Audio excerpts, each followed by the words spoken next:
Hello ভাই বোনেরা বন্ধুরা, আজকে রবিবাসরীয় খাওয়া দাওয়া, মানে সরল থেকে সরলতম যাকে বলে। তো তোমরা দেখো কি নিয়ে বসেছি। এই যে ভাত, সাদা ভাত, ঘি, আমুল ঘি, ঠিক আছে, আলু ভাজা আর ডিম ভাজা। এটা হচ্ছে আমাদের খাবার, আর ওর বাবার সব বাসি খাবার। সব বাসি খাবার। কালকের ওই পুঁই শাক আর কালকেরই ডিমের ঝোল ওর বাবা খাবে। ওর বাবা ঘিটা অত পছন্দ করে না, ঘিটি খাবার।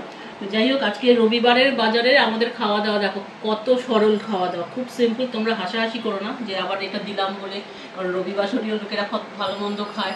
ওর বাবা তো রবিবার বাজার যাবেই না, আর রাতে আমাদের রুটি খাওয়া হবে আর তরকারি।